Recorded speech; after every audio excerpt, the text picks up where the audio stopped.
got to ask you this question because this has been running through my mind a lot recently as to how we kind of consume music now. I kind of know what you're going to say to me because I know that you're a bit of a fan of collecting vinyls. Yeah.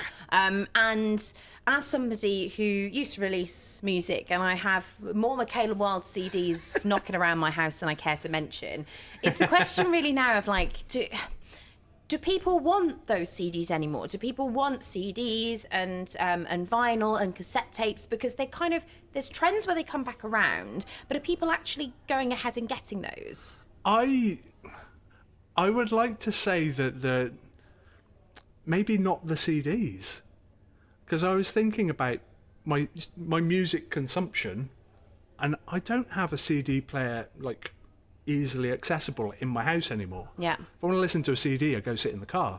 But in terms of playing tapes, I have bought some actual physical tapes in the last couple of years that were released, and you just think, God, is it 1983 again? But no, there's something magical. Yeah, just get the pencil. Like, a biro works really well on it. Yeah. Having something physical makes it a bit more special, I think, and definitely with records, because you've got all of that surface area to be able to really enjoy the artwork of the front cover design and read the liner notes of stuff. It's really, I think that's probably more important than getting it on Spotify. Because the thing is, I've seen a lot of people, because it is the time of year where people have been posting up their kind of Spotify, their plays and things they've been listening to, and artists have listed out how many people have listened to their music. And I saw someone else post something saying that, recently they've been at gigs and they've had their CDs out there, and someone, people have been enjoying their work, and they've gone, I'd like to get, find more music from you. And they're like, we've got CDs here, and they've been confronted with, I don't have a CD player. So, if you go to a gig now, unless it's a band you've been following for a long time, so let's say you've gone into your local, you've seen a brilliant artist performing, what do you do? Like, what are your next steps to be able to be a fan of theirs? Like, would you go and buy music from them if they had stuff there, or would you follow them online? What would you do? If they had records there, I'd buy it there direct.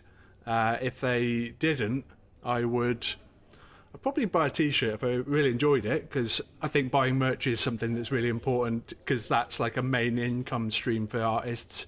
But my next steps would be follow them on social media and then listen to them online, however that may be, but then try and make sure I go out of my way to buy a physical copy of it as well, because I know, like, streaming, the figures, the numbers that you have to put up to get just a pound. Well, basically anything, like enough for a coffee is stupid. It's untenable. So I think using that as a place to find music, great, but make sure you actually then spend money directly to the band to support them. No, it's a great way of thinking about it. And I did exactly that with the Losing Score.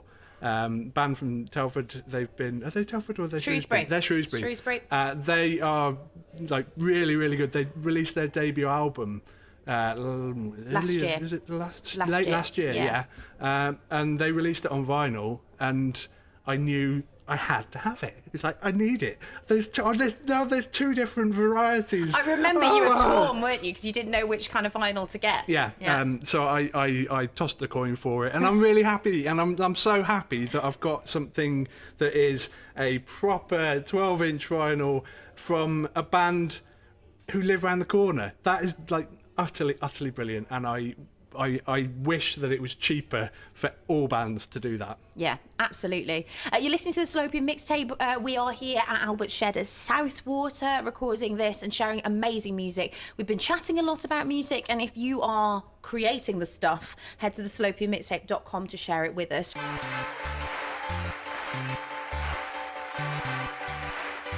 The Salopian Mixtape with Michaela Wylde and Simon Belly, bringing you Shropshire's best new music